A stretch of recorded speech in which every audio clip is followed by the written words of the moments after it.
Hi everyone, I'm Jocelyn, and I am grateful you're here. You're listening to the Starting with Gratitude podcast. This is a safe space intended to host meaningful conversations exploring all topics of the human experience. Every conversation starts with gratitude and remains rooted in gratitude.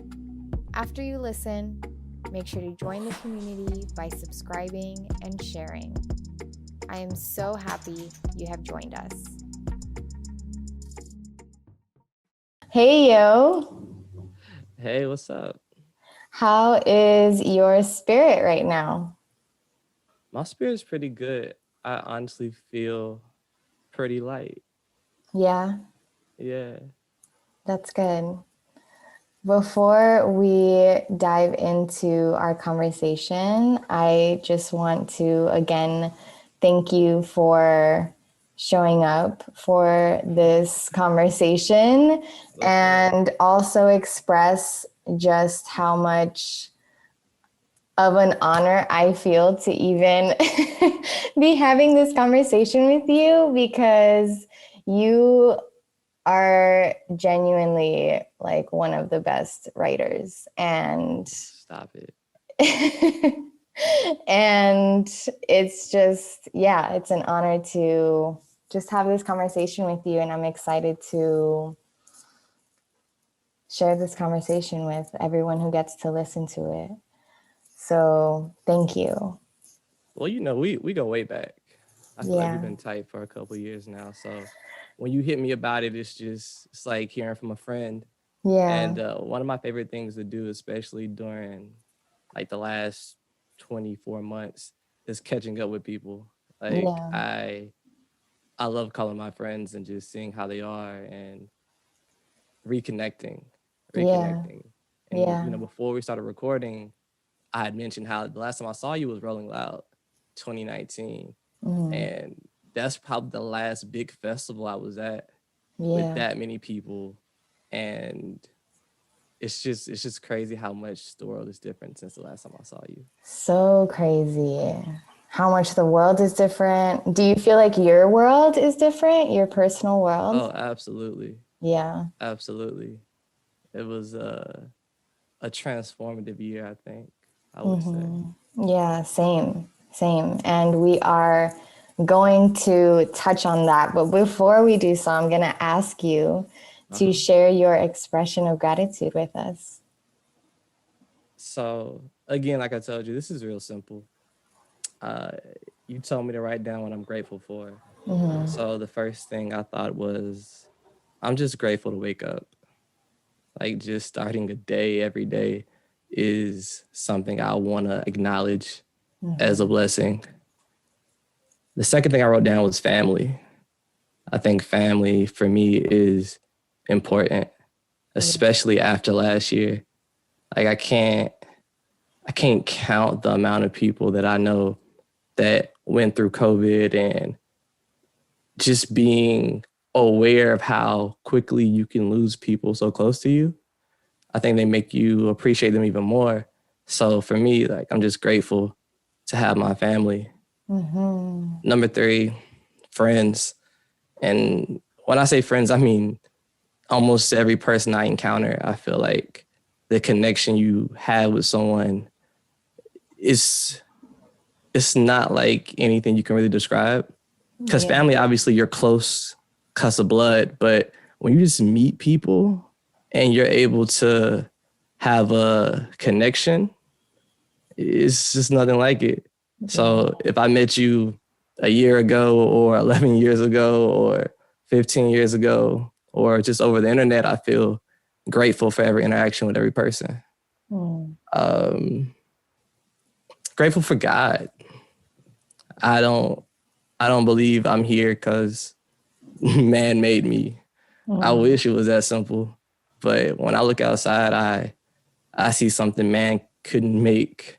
Like we wish we could. We wish we could make these trees and create this world that we live in. That's the ideal goal, is to be a creator. But I believe something happened to put us all here, and I appreciate the higher power. I'm grateful for words. I think as a writer, you have to appreciate language. You have to appreciate the alphabet, and the ability to read and write is just something that I wouldn't be having this conversation with you if I couldn't do that. So I'm very grateful for that. Music. I have to be grateful for music. Yeah. Again, that's another reason why this conversation is even happening. Yeah. So for my life to be what it is, I gotta have music. And the last thing I wrote down is the internet. Yeah. I'm grateful for the internet. Not every day. Some days I look at it and I'm just like, I wish it wasn't what it is. But again, I feel like the internet changed my life drastically, and I can't imagine life without it. Well, that was a very poetic expression of gratitude. Amen to all of that. And I feel like I can share the same gratitude as you when it comes to everything, friends, family, just waking up. And I think that when we're able to have gratitude for something as simple as just waking up, something as simple as just like, I can breathe, I can, like, my lungs are sustaining breath for me without me even trying, like that is so effortless. Yeah. Right. Grateful for words. Yes. Music. See, it's all the little things. I try and pay attention to those tiny details. They keep you grounded in appreciation. Yeah. I think very, very much so. Yeah. Would you say that you're a spiritual person? I would say more now than ever before. How so? Well, I grew up in the church, and I say that very loosely. Like, my parents took us to church, but of my mother and father's 3 kids, I was a sleeper. I couldn't stay awake. I don't know why. I wasn't very much of a morning person as a kid, and church was early.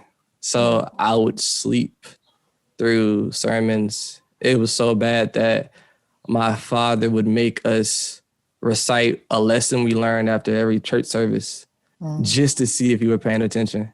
Yeah. So that was my experience in the church. So I can't say that was like some like big groundbreaking change to me. But as I got older, I think I just started to recognize just energy. I started to recognize how there's no such thing as coincidences. So you started to pick up on little things. I think as a writer, and especially like working in the journalism space, you get used to connecting dots. So you spend enough time connecting other people's dots, you connect your own dots, and they just don't look coincidental. Yeah. And I think that just draws you to be a little bit more spiritual. And then after COVID, I bought my first Bible, started reading that a little bit more, started just having, I feel would say like more spiritual conversations. Yeah. Even at times where I wouldn't expect to have spiritual conversations, they would just pop up, and I don't know, I just started to feel very connected, I would say.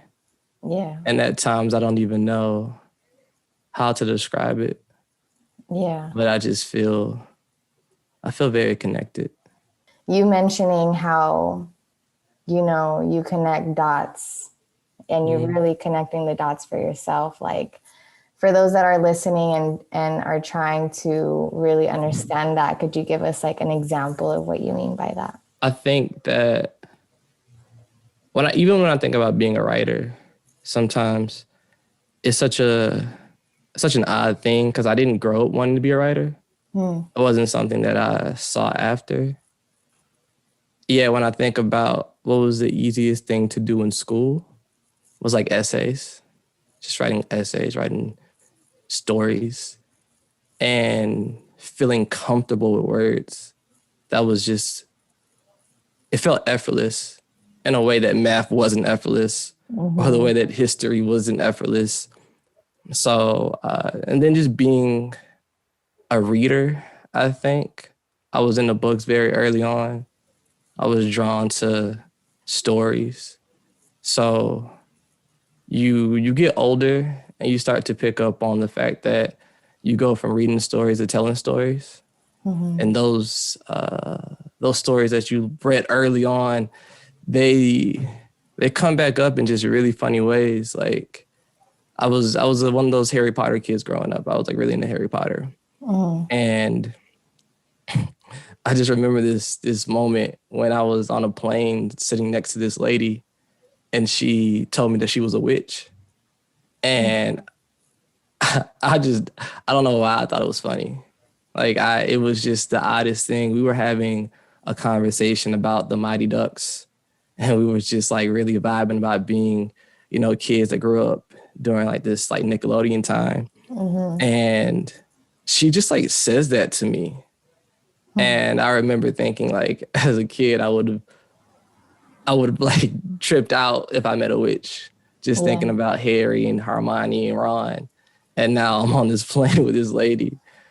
And the funniest thing about that particular story is I gave her my number, and she never like texted me at all. Like we had this really great conversation flying in from Miami to Atlanta. We both missed our flights. We both had layovers, and I just thought it was the oddest thing that I just met this woman. Of all the people I've met, I've never met a witch before, and she just never hit me up. And I lost my ID that day. And I don't know how I could board the plane without an ID. Like I had to have my ID when I got on the plane. I'll get off the plane and it's gone. Like I have no ID. And when I was in Miami, I bought 2 books. One was called Nobody Knows My Name by James Baldwin. And another one was by Amari Baraka. And Amari Baraka changed his name from Leroy Jones. So I just thought it was interesting that when I leave this plane, I don't have an ID. I felt like I was a nameless person. And it's just like those like little moments where you just find intersections between your life and books or your life and other authors. And yeah, that's what I always feel like I'm always doing. I'm always seeing these like intersections between where I am and who I am and what I'm reading or what I'm listening to. It's always constant connection. Yeah. And it seems like, I mean, you made that connection that what you're doing now is very much so in tune with your inner child. Yeah, very much. Very much. Like, I think if I met my younger self, they would get a kick out of like where I'm at right now. Yeah. Like they wouldn't have saw it coming, but they would have been excited to know all those little notebooks written with stories turned into articles, turned into an actual book. I always feel like it starts where you're a kid at, Yeah. like who you are as a child is the person probably you hope you grow into. I don't think there's anyone who doesn't want to make their little 8-year-old self proud. Yeah. Yeah. So yeah, I'm very much in tune with my inner kid. And obviously I think COVID was a period where you're trying to grow up more. You're trying to like hit that next stage of adulthood. But I think I'm so attached to those ideas I had growing up because they were fun. Yeah. Yeah. I think that in that aspect, if anything, COVID almost had an opposite effect for me. Really? Of like not not necessarily not wanting to adult more, but more so just kind of wanting to get back in tune with, I think exactly this, like my inner child, things that, I mean, I started this podcast, you know, like something I've been wanting to do for a minute. And the conversationalist in me, the writer in me that existed growing up is like very happy about that. And I feel like COVID and through the course of the past year had that effect on me of like aligning me to a lot of these things that brought me joy as a kid. I love that. Yeah. Huh. I feel it. I really do. I mean, I did probably the most amount of reading I've done since being a kid during COVID. Bought all the books I wanted to buy. And because that was like my big thing as a kid. I was a reader. I always had a book, probably from like second grade until like eighth grade. I was just avid reader. And getting back to that was so refreshing. Yeah. What book really impacted you as a kid or when you were younger? If you can recall. I don't know if there was a specific one. Like I said, I always liked the Harry Potter series. Magic. I was into magic. I thought there was something unique about that world. Like that world behind your world was always a very cool concept to me. I wouldn't say there was a particular one though. I think I just enjoyed the world building of novels. That's a good question though. I'm trying to see if there was any particular book that I was like, this is mine. I feel like after high school and right before I really got into writing, I started reading again. You know, that's when I started to get into the Fitzgeralds, the like the Baldwin. Started just like to get into like the literary guys, and that was more like the second childhood, I would say, where now like I'm really tapped into what books are affecting me and the language that's affecting me. I think as a kid, I was just into the world. I wanted to it's like more explorative. Yeah, it wasn't just about the writing, but it was just like the escapism of literature. Like literature, it was like TV, obviously, but far more expansive. And that's what I've always been into, is being like a world builder. I love, my favorite albums are all worldly albums. And yeah, I feel like literature is where that interest really took hold very early on. And then came the love for words. So yeah, I think the worlds were first and then the words. That's beautiful. What are you reading right now? Everything. I got like way too many books. If you looked at like my dresser, it's full. I'm reading this autobiography on John Coltrane that I'm really into. I think it's really good. Hemingway's short stories I've been going through the last couple of months. Dave Hickey's Pirates and Farmers. It's a collection of essays. I go back to it constantly. Why is that? I like Dave's writing. I think Dave has a funny point of view. Because he's like an art critic who just big outlaw. And his piece, Pirates and Farmers, I don't know, it was really influential to me a couple of years ago when I first read it, and he separated people as pirates and farmers. And he said, you know, a pirate can't be a farmer and a farmer can't be a pirate. Obviously, a farmer is a little bit more organized and their lives are a little bit more structured, more of a conventional person. I wouldn't say like 9 to 5, but like you have a straight path that you want to walk.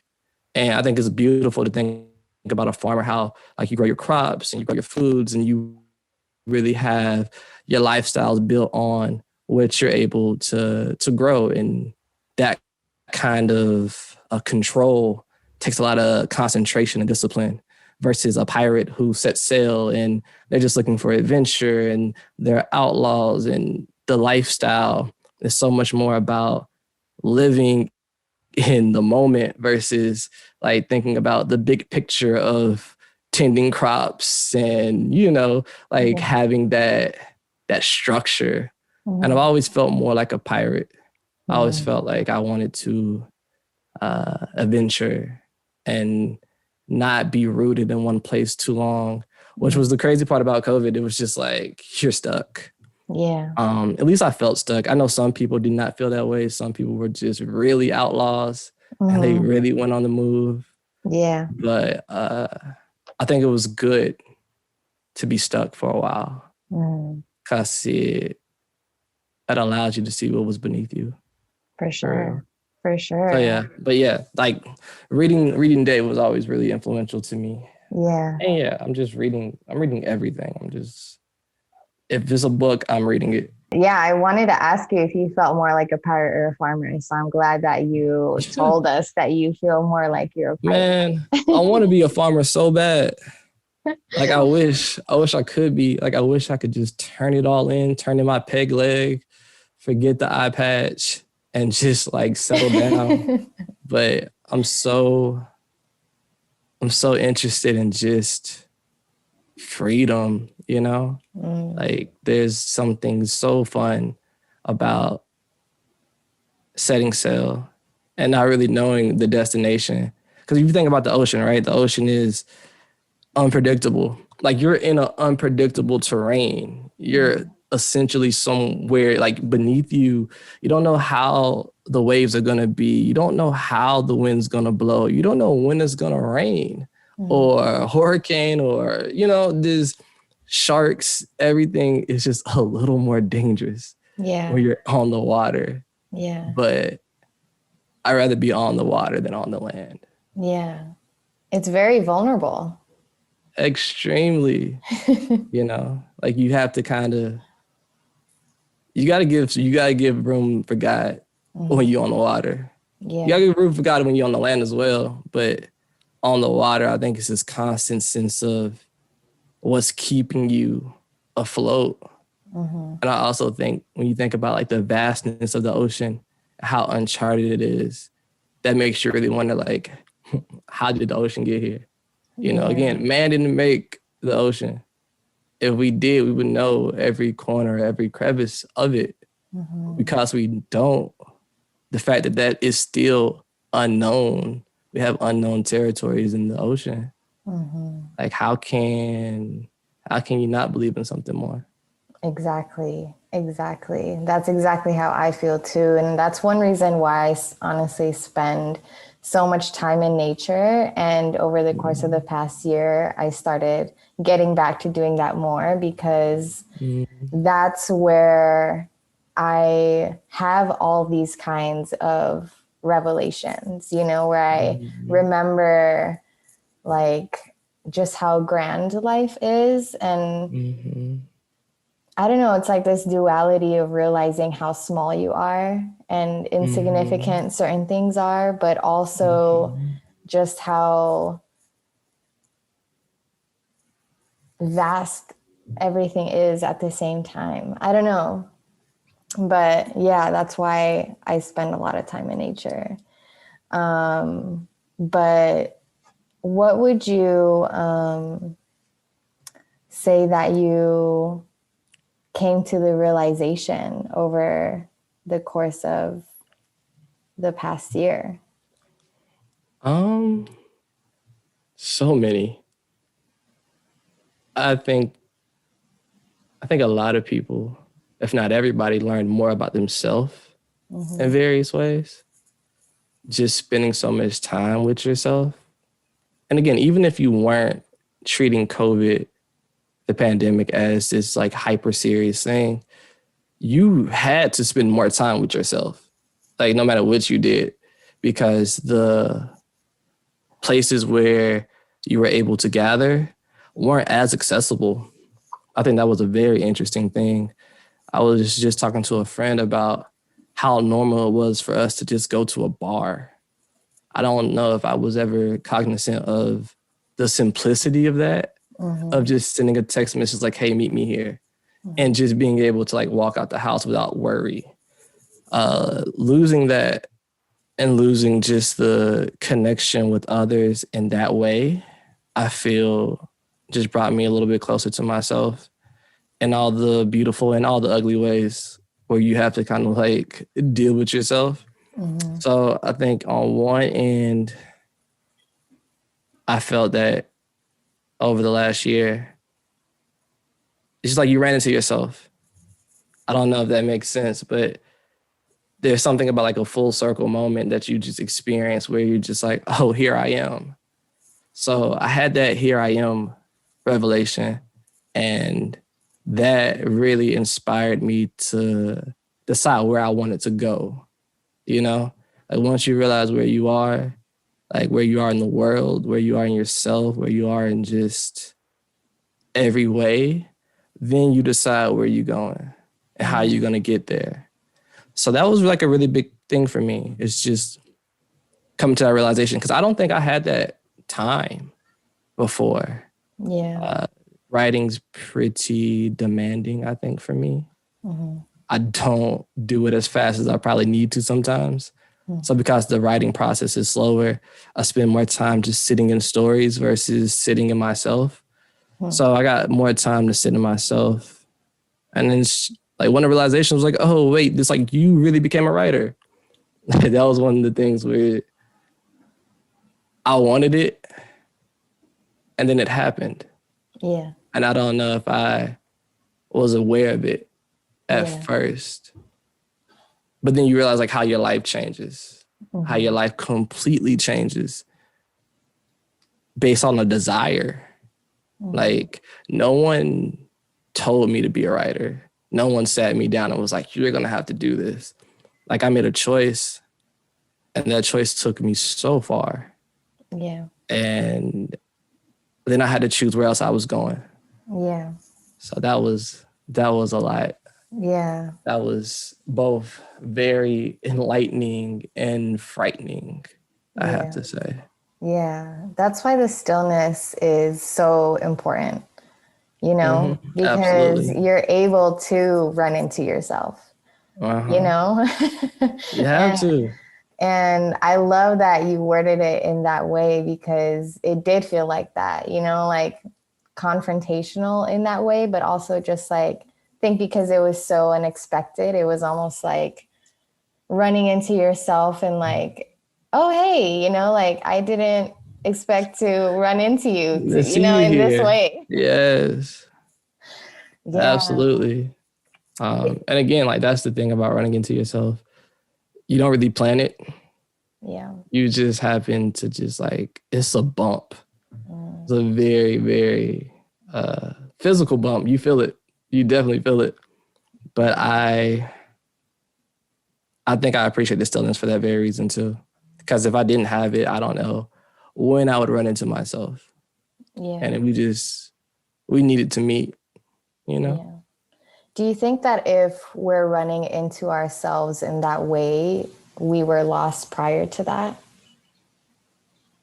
Yeah, kind of. Maybe loss isn't the word, but the direction was different. Yeah. Like the direction you were going in, it might have been like a straight path, but then you know those intersections where it's just like a circle and you wrap back around. That's what happened. Like COVID became a circle. Yeah. And that's why you bumped into yourself. Yeah. Because there was just no way to avoid coming back around. Do you feel like moving forward, you want to prioritize stillness more? Yes. Wow, that's a good question. Yeah, I need to. It's funny because like I feel like the motion again, just because things are moving and I need to be stiller. during COVID, probably like my best routine was like daily meditation and praying every morning. And I fell off and I started back again today. Today was my first day getting back to it. And I was like, okay, we got to do this every morning because I prefer the stillness. I prefer the stillness of meditation. It's one of those things where sometimes I don't do it because I forget the value in it because there's no like immediate, it's like, okay, like when you take a shot of alcohol, like you feel it, you feel the warmth in your stomach, you feel like the intoxication. When you think about meditating, you might not think about like how it's gonna make you feel better when you aren't doing it. But the moment you do it and you come out of it, you're just like, I need to do this every day. Yeah. Like I need to do this consistently. Yeah. So that was my reminder to be still and to prioritize stillness. Sometimes I think you can get so wrapped up in, I got to do this, I got to do this, I got to do this. I'm very much like, I get anxious about my to-do list. And now I want to like unravel that a little bit and just think like, I got a dry erase board where I had to write, there will be time. So to remind myself that like, why are you rushing? Like there will be time. Yeah. If you're moving so fast because you're worried about running out of time, like you gotta stop doing that. Yeah. And, you know, things, sometimes they're late and sometimes they're not perfect, but I prefer trusting that there will be time and moving at a pace where I can prioritize stillness than to forget to be still at all. That's going back to like just nature. It's like when I think of that, it's like nature is not in a hurry, you know, and if you know, nature is divine, and if nature is not in a hurry, then what is divine is not in a rush. Absolutely. You know? So absolutely. I remind myself that too, because I think that, you know, it's natural for us to want to fall back into like being in a hurry and feeling like we have to catch up in a sense, or feeling like if we're not in a hurry, we're going to miss out. But for myself, like, I don't want to necessarily have that running into myself feeling as much. I want to like make sure that I'm running alongside myself consistently. And doing so by prioritizing things like meditation, prioritizing stillness, prioritizing anything that requires you to sit with yourself, confront yourself, you know? One thing that I was and am excited to ask you, because I'm genuinely curious, is as a writer, like, do you journal? Like, do you write your own personal self-reflections? Like, are you a writer in that way? I wasn't until, I want to say sometime in the last like 6 months. I just got this itch to buy notebooks and pens. Like I just got this itch. And I started scribbling in them, but I didn't commit to it. And then like something snapped last week where like I've been writing every day. And like sometimes it's just like a little quote, sometimes it's a thought, sometimes it's just like my to-do list. Like I have to write everything down now. And I really don't know what happened. It was just like the itch was there. And I felt better putting things down on paper for whatever reason. And journaling, even when it came to writing down my gratitudes, like I put them in the journal, and because I wanted to keep them, you know, like I wanted to make sure that I can like look back at it. That's another thing too about just like having these pages and pages and pages of writing. It's different than like having a Google Doc where you have to open your computer and you just have like all these lists of files. Like, I like the touch of pages. I like to see the ink. I like the physicality of journaling. So that physical nature has been really cool probably over the last week. So I'm trying to stick to it. I've written in way more pages than I thought I was gonna write in. Yeah. So I'm probably gonna have to pick up a couple new ones soon. But yeah, it's been dope. It's been really cool. Yeah. And I recommend it. It's freeing in a really cool way. Yeah. Have you had any self-realizations in that process? My penmanship could be better. Yeah. I'm playing. I was like, I mean, that could be a valid self-realization. Because if you're someone who genuinely appreciates feeling, the physicality of those things, you would be someone who would appreciate having good penmanship. Yeah, no, I really do. For whatever reason, I want to have great penmanship. I admire people who can write very neat. But as far as like realizations, I would say everything's valuable. Like everything. Sometimes I'll find things I've written in September will bring April full circle. Like I came to this realization very recently that everything is valuable. Every interaction, every word, every thought, everything. Because like it comes from somewhere, right? Like it's there for a reason. You might not know why it's there now, but look back on it and see what it means to you in like a couple of months or a couple of weeks. Could be a couple of days. But and it really stemmed from this party I went to. I went to this party and I never met these people before. But they were cool. Everyone was cool. I was just hanging out and they had a pool outside. And this lady, like the madam of the house, she came out. She just started talking to me. And she was like, let me tell you something you need to know. She was like, you need to be like water. And I was just like, why? She was like, you'll know. And I just didn't, I had no clue why. And like, she was like by the pool and she kept like running her hand through the water. She's like, you see how the water moves? This is how you need to be. I don't know why this lady. Oh my goodness, that's deep. Like, yo, out of nowhere, man. She's like, I've been watching you since you came in. And I was like, I hope that's okay. Like, I hope I didn't do anything. She was like, no, you've been fine. She was like, you spoke to everyone. You were personable. She was like, you're great. But you need to remember, be like water.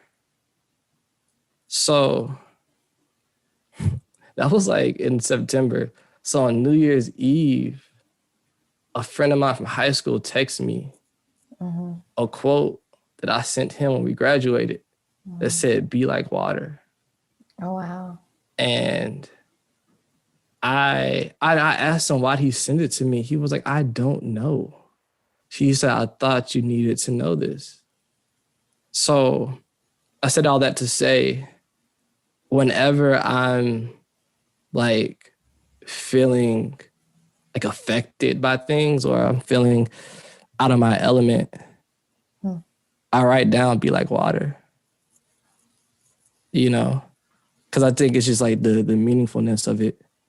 Like if I just didn't have those interactions and I couldn't forget them. Like I couldn't separate myself from them. And at the time, like I said, at the time, I didn't get them. But like, I really have to be like water sometimes. Like I really do. Like, I feel like I'm always in situations where I have to just like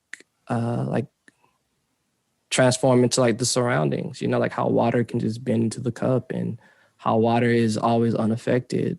How like water just doesn't break. It just exists. it just moves. And water can take any shape or form. So no matter the situations you're in, you gotta be able to take shape and take form. Yeah. So yeah, like that's just something that I noticed very early on. And I can tell you 100 stories like that where something can happen and this is relevance to my life or to a story or to anything. It comes full circle. Yeah. I think that a lot of us have those experiences, and I think you have to be present for them, though. You know, and I think that it's probably the writer in you that is able to receive these things and these experiences because you're an observant person. But I think that so many people, unfortunately, miss out on these like divine moments that occur in our lives because we brush them off, or we're not open to, I guess, the mindfulness of like how something that we experience now could come full circle later. See, and I mean, honestly, that's one of my favorite things about talking to artists or creative people, because I feel like 85% of the stories I hear are like full circle stories or these divine stories. And when I start pointing out the things that make them divine, the people are always a little bit more surprised. It's like, oh, I never thought about it like that. And I'm like, how could you not? Yeah. Like, it's very clear how these things happen, you know, or why you got here from there. It's very clear to me, but not everyone sees it. And I've just learned that not everyone takes the time to look in the mirror, you know, like and see what's like reflecting at you. Because sometimes it's like, obviously we have our reflection, but sometimes you forget what to look for, I think. I think you got to know what you got to know what you're looking for. And if you know what you're looking for, you're going to connect dots. It's very simple, I think. Yeah. I don't know how this question might hit you. It just kind of came to my brain, but what would you say is reflecting you right now? What's your reflection in this moment? Oh man. For me right now,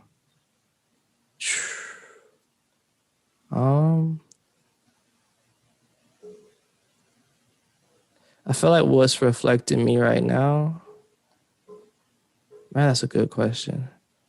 So much.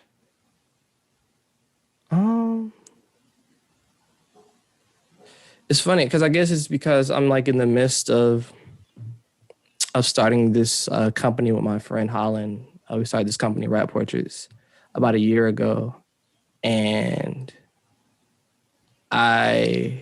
we have this series called Viewfinder, right? And I just subscribed. I just subscribed, and I'm really I was browsing the site trying to find the stories.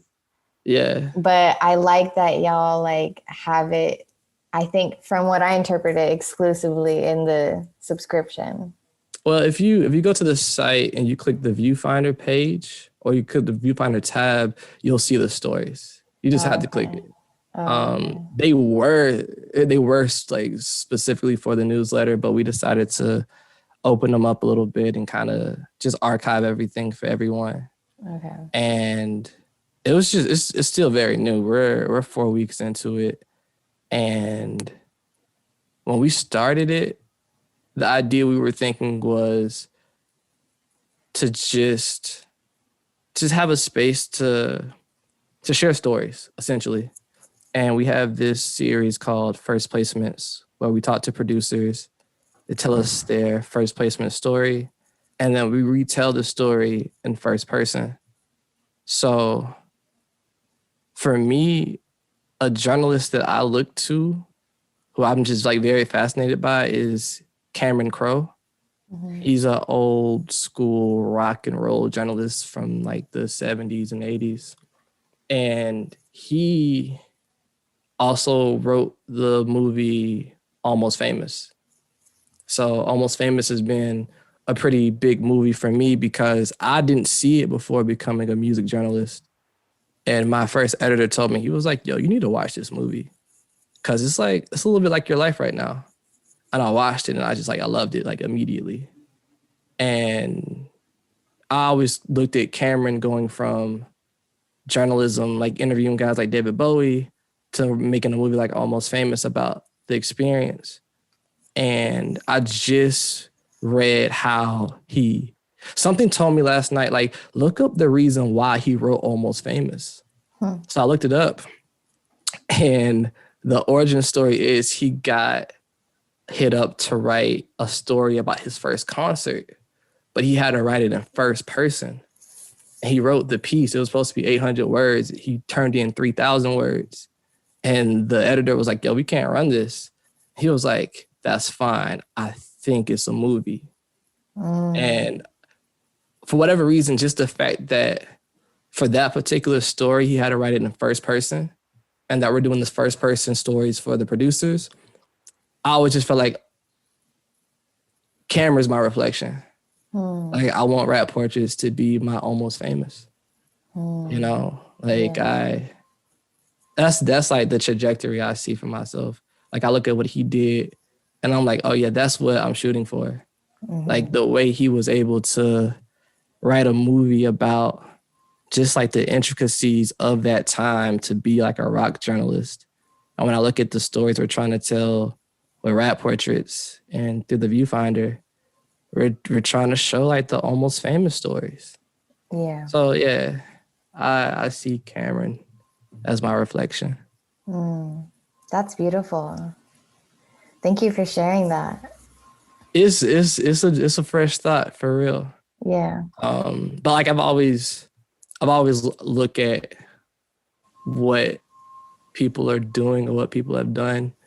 And even with someone like F. Scott Fitzgerald and him having his first book, This Side of Paradise, and he just wanted to be a writer. That's all he wanted to be. All he wanted to do was be a writer and marry this girl.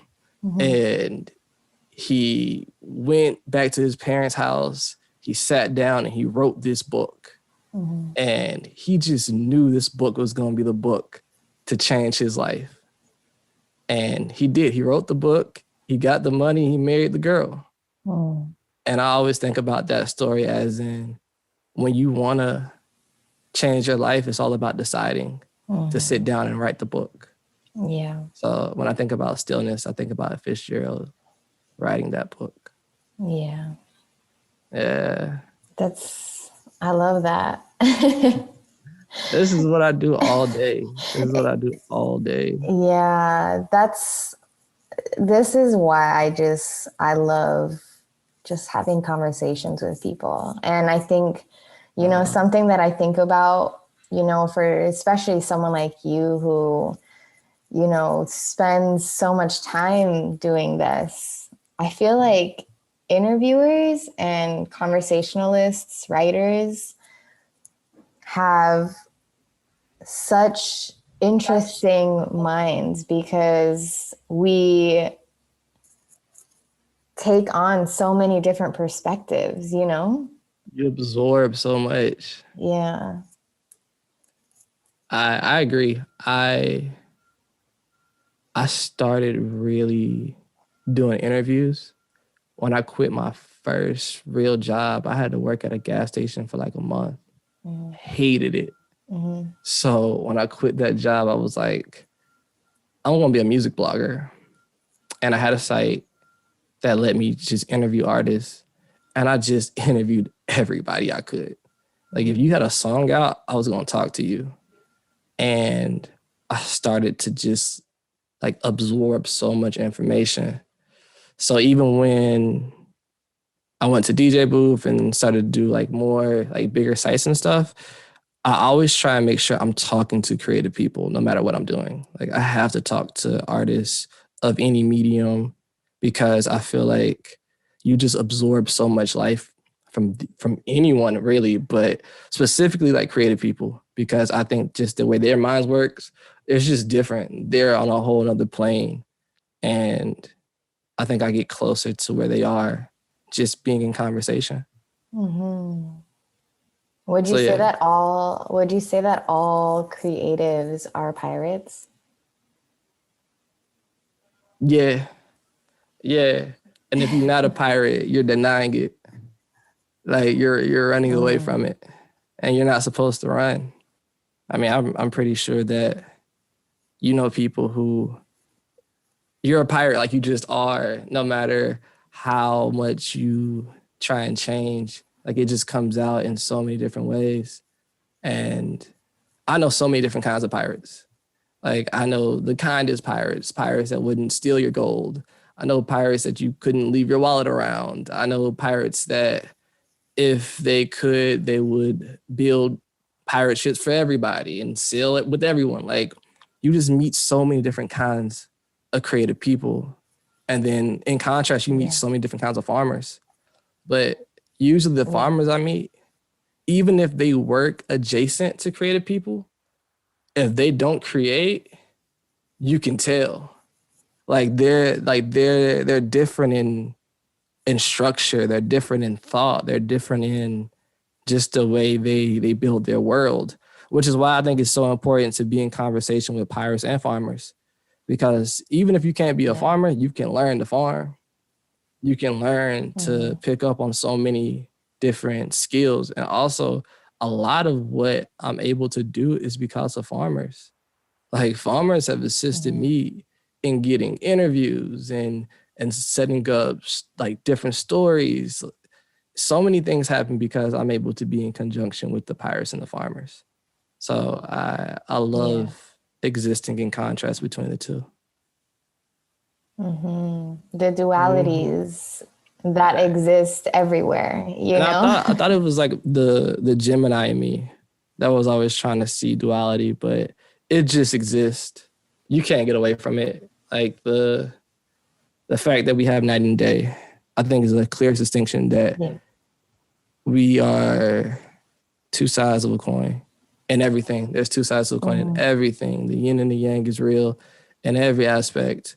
And even the concept of like opposites attract is very real. Like I think like the magnetism of opposites are always like being pulled toward each other. So you can always find it. You can always find it. Again, that's why like pirates and farmers, you have to coexist. There's no way around it. Yeah. Yeah. Your pinned tweet is that sometimes you have to tear it all apart and start over. What inspired that? Man, I want to say it's a Neil Gaiman interview. I want to say Neil Gaiman said that. I have to find it. Are you familiar with Neil Gaiman? I'm not. Gaiman is... I feel like I should be. Yeah, right? it's funny because I wasn't. He's extremely famous. He's like rock star famous, but he exists in the literary world. He's another music journalist turned author, film script writer. I think he's even directed a couple of things. You probably know the show like American Gods. Showtime. He wrote that book. He also has this really, really famous comic series called Sandman. And yeah. Okay. Gaiman's, he's huge. I really got into gaming because his transition from journalism to comic book writing was so bizarre to me. And I was just really into comics over the quarantine, just because another storytelling medium. And I wasn't a big comic head growing up. I didn't like American comic books. It just wasn't my thing. But I really got into them. I really got into Sandman. And there's this interview where he says that's like a line that he referenced. And I was like, oh yeah, that's it. Like, that's it. Like, that's it. And my pinned tweets are always like those kind of thoughts, like the kind of thoughts that even if someone else said it, I want to see it so much where like like it's my thought now. Like I've said it so much to myself that like, oh yeah, like I have to believe it now. And I believe it so much because like it's true. You know, sometimes I think we look at quotes and because someone else said it, we feel like they don't belong to us. But like, oh, that's like mine now. Like I need that from you, bro. Yeah. Just because it's so real. Like it was such a visceral thought for where I was at the time, where I'm still am now. Like I was probably, if not a few weeks, like a month after I left DJ Booth. So it was just coming to the realization of like starting over, like tearing everything down. And I love the idea of like Rome falling, like the idea that Rome could fall, like how empires fall, but like what happens next, you know? It's not necessarily the fall that you have to be attached to if you rebuild, you know? So I spent a lot of time thinking about bricks, thinking about building and construction. And, you know, when you start over, you start with nothing, you know, like, but like, how beautiful is nothingness sometimes? Yeah.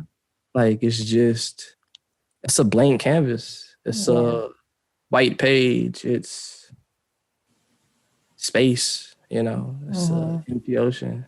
Yeah. So yeah, I try to remind myself that it's okay to start over.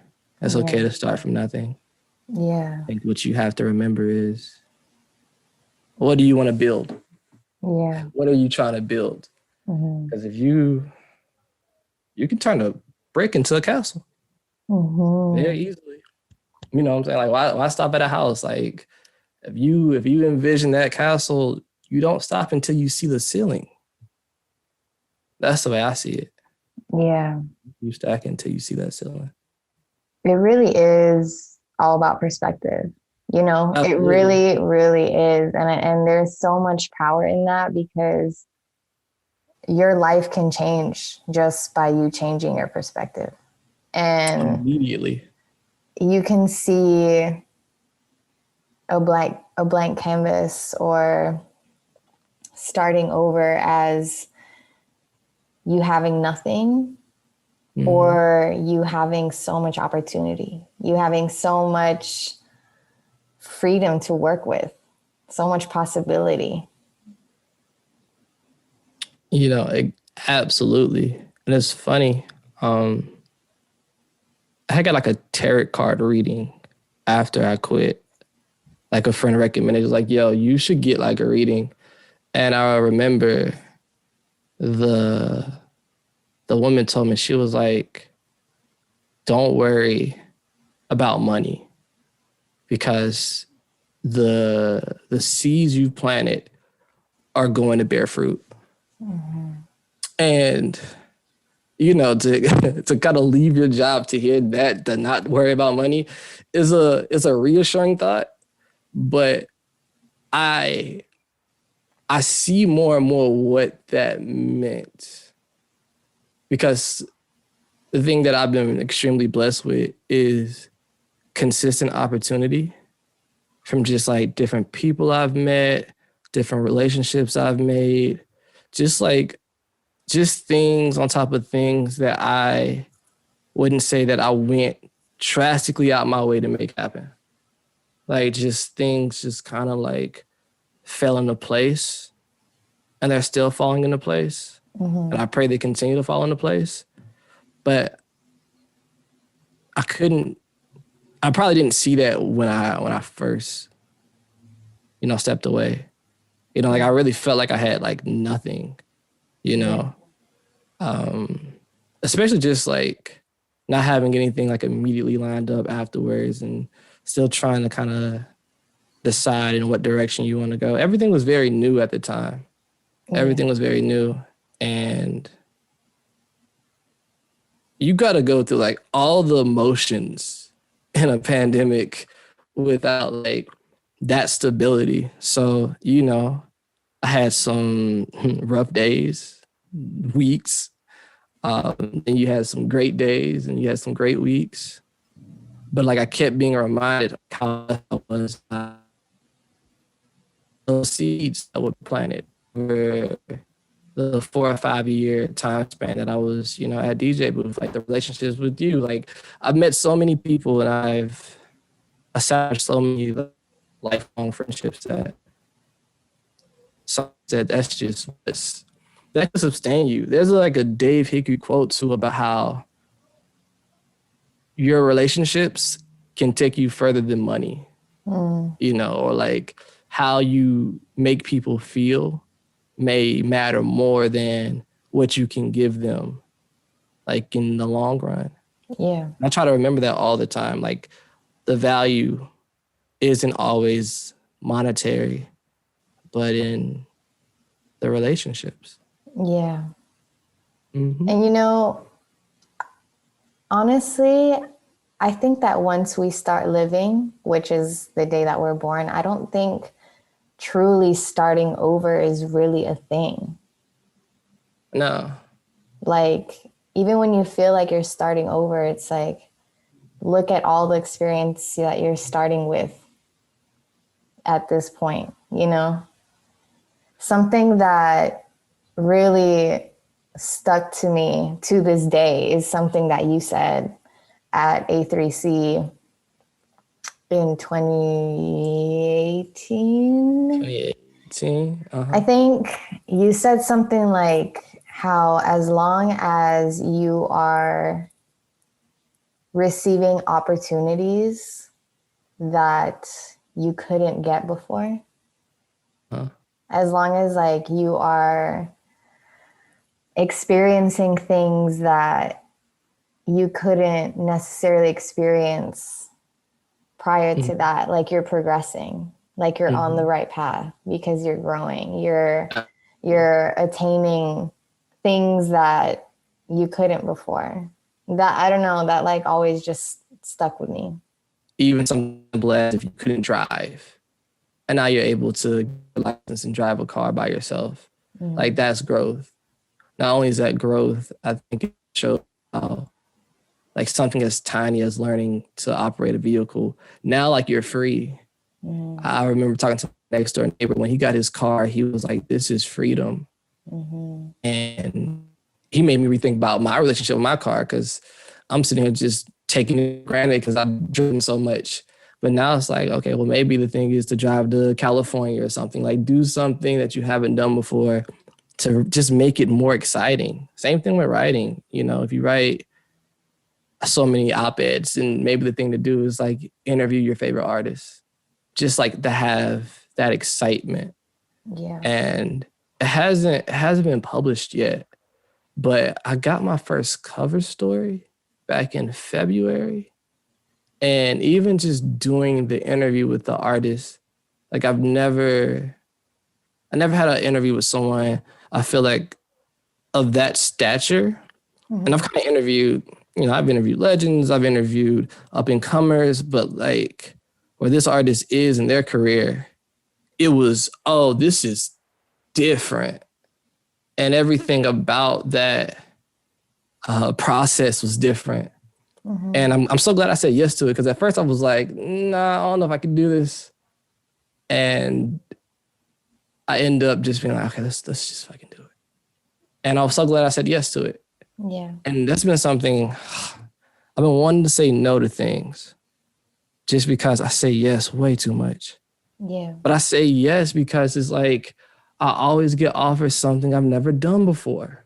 Yeah. It's like, how am I supposed to say no to this? And it doesn't even have to be anything like magnificent or large. Like sometimes it's just interviewing someone I haven't interviewed before, or going to grab drinks with someone I haven't seen, or writing a bio for someone that I never thought I'd write a bio. Like I get calls and I want to say no so bad because I'm stacked to the ceiling. I can't add any more. But then I find just enough room to be like, I'll do it. Yeah. And 9 times out of 10, not every experience is like perfect. Not every experience is something where I look back on it and be like, I'm glad I said yes. but I'm usually glad I went through with it because I learned something. I walk away from every experience just like a little bit more enlightened. Yeah. And I just think if I stop saying yes, I'm afraid that I'll stop growing. Yeah. Yeah. It's a predicament. I feel the same about saying yes to things that I've never experienced before, just because of the curiosity that, Yes. and I guess that's why they say curiosity killed the cat, you know, because you're always like, absolutely.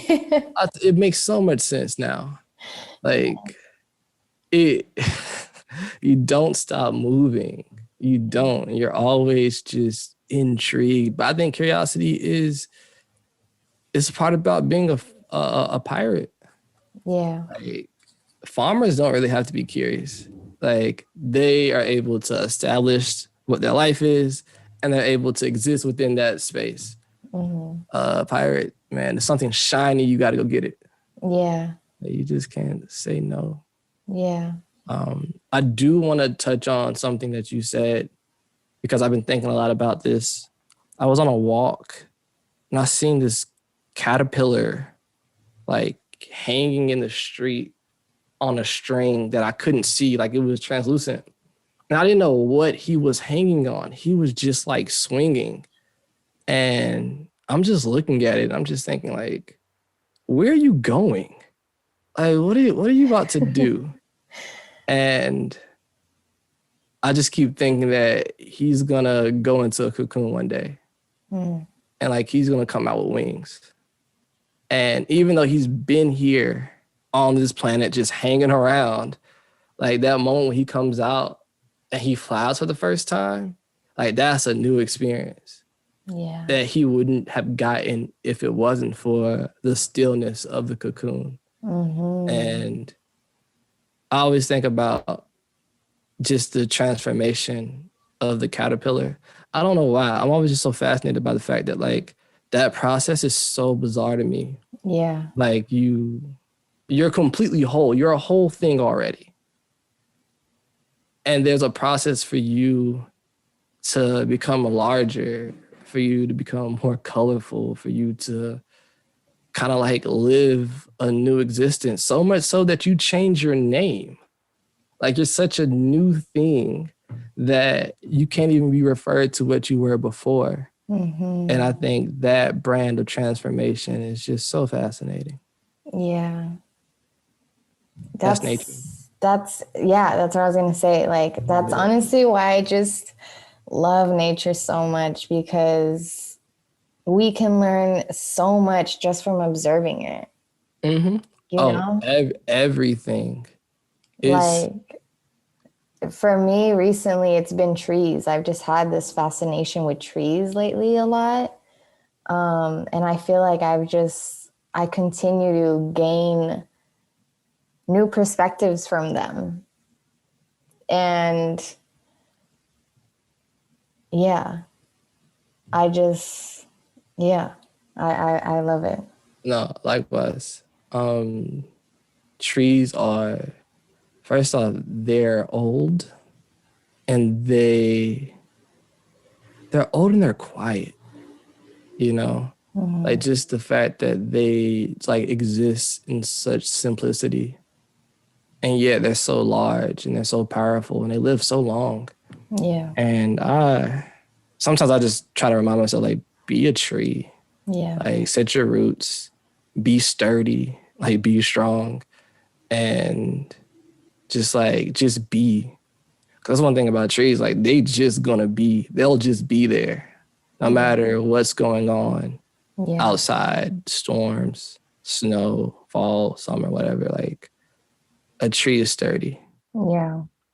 Something that I really quickly thought about in regards to trees, one of the many metaphors that I thought of is like, what's the fastest growing plant that you can think of?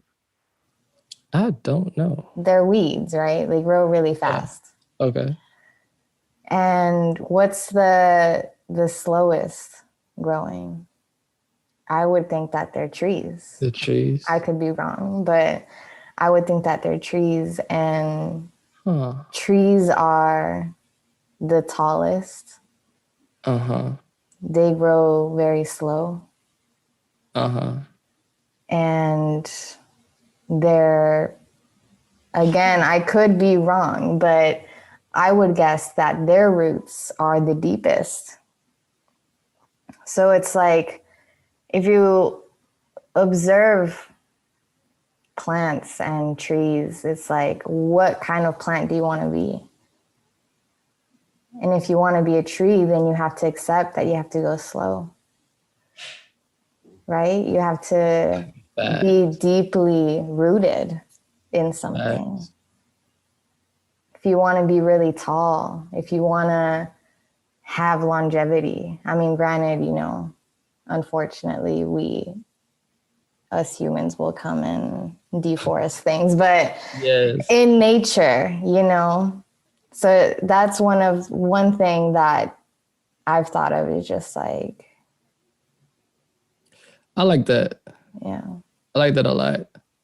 And I think even if you have to go be, you know, chopped down, or like all the things that takes down a tree, like it has to be mighty. Like the gust of wind is not gonna blow down a tree, you know, like you have to chop a tree down. Like lightning has to strike and knock a tree down. Like a hurricane has to come through and lift the tree up. The things that harm trees, a forest fire, like you have to be burnt down. Like that's what I think is so important. Especially like in the times that we live in now, we sort of need even thicker skin than ever, for real. To just like live in your own truth. I think right now we live in a time where you're constantly going to be told who you are, what you can do, who you can be. So for you to just decide to be yourself and all of yourself, like that's a choice that you might not be able to make without having some kind of pushback, without having some type of like confrontation. And I think you have to be prepared to fight for that. You know? So trees are like a great example of when you like what you want to grow into, especially as a creative. I think we all want to be trees. Yeah. Like I want to last. I don't want to be weeds. Yeah. I don't want to be weeds. I don't want to be a bush. Yeah. Like I want to plant something that is going to grow. And there's this quote by Ken Casey that I love, where he talks about how we're supposed to be gardens that plant mystery and evoke mystery. You know, you want to be surprising. You don't want to be something that's like easily to figure out. And I think about it all the time, like to plant seeds of mystery and watch them grow into something that people want to watch grow, versus like you look at it and you're like, oh, I know what this is. Like, I don't want you to know what this is. I want you to be interested in what it's becoming. You know, you might know it's a tree, but like, I want you to think like, what kind of tree will this be? Will it be like a Christmas tree? Will it be an oak tree? Will it be is it going to hold pears? You know, like, I want you to watch it grow. That way, that the more it grows, the more you're just invested. Yeah. And how beautiful if we saw our own lives in that way. We should. Yeah. We should, especially knowing that every day you get a chance. You know, like I think that's one thing that COVID really taught me. Obviously, like we always knew tomorrow wasn't promised, but the comfort of tomorrow isn't promised. So I think it's best to try and just like live as beautiful as you can and grow as tall as you can and be sturdy. You know, just be sturdy in your life. Yeah. So beautiful. I feel like I don't feel like I could talk to you all day. We could like just hang out forever. You're truly the homie. But the last question that I want to ask you to bring this full circle, bring it around, is what do you feel like you're currently overcoming? Mostly myself. I always felt like I was my biggest obstacle. I don't know. I don't know why that is, but I think I'm just an overthinker. Like, I think that's part of being a writer or being a creative. It's all up here. Like the same place where your best ideas are is where the doubt comes from. It's in the same place. Like, how is that even fair? It's not like your left hand and your right hand. Like, they exist in the same place. So you're always trying to pull one out and leave the other one there. And I don't know. I won't say that like I have a great deal of doubt, but I am an avid second guesser. Like, I'll sit here and second guess the hell out of something just because I really have to trust it. I think that's one thing about when you decide to be a creative, which a lot of us do decide, we make that choice. There's no like blueprint for it. There's no one that has etched out the path for you. So you don't have anything to follow. You're literally creating this thing day by day. And you have to man, you got to go through it. You got to go through some shit to get to where you want to go. So that's my thing. I think I'm my biggest obstacle right now. I don't think anything can hold me back but myself. I don't think anyone can stop me but me. I don't think I have anything to fear but myself. Only I can stop this. Yeah. And if I know that, then nothing can stop me. I don't have an obstacle. That's how I feel. Yeah. And that's all very true. It's all very true. And the power that we use to create comes from the same place where there's also power to destruct. Like, we have to be so mindful because the soil that we have up here is so fertile, you know? Yes. And that's why I share the same passion of having conversations with creatives too, because it's just a whole other world up here, you know? And it's so vast. Like you said, like it's so fertile and you're not beholden to one form or medium. Like, you literally can be like that caterpillar, hanging on a string one day and flying the next, just because of what's up here. Like, there's literally nothing else. Yeah. And like, I learned very early on that my ideas, and not just my ideas, but just ideas in general, like when you trust them, you don't know where they're gonna go. You have no clue what they're gonna turn into. Like, they can turn into money, they can turn into relationships, they can turn into families. Like, just the simplest idea can turn everything around. And that's why I try to constantly trust them. That's why I'm writing so much down now. I want to remember my thoughts. I don't want to feel like I have anything that's lingering around that I can't use. It's all valuable. It's like mining gold. I know up here is gold. I just have to make sure I'm being patient enough to mine it and appraise its value. But it's all mine. Yeah. So. Yeah.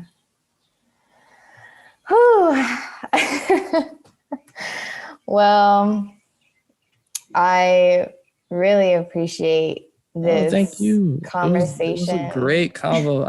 I don't get a chance to talk about all these things all the time. So it Yeah, was very enlightening to share all this with you. I don't likewise. think I said anything too crazy. No, you didn't. But yeah, just thank you so much. Of Like I course. said, Of course. I can continue talking to you and dive so deep into all of this. But I'm Yeah, really excited for people to listen to this. And likewise.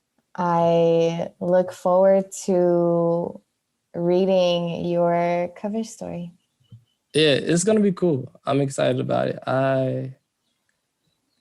It was supposed to be out the first week of April, and the editor told me that because of COVID, things got pushed back.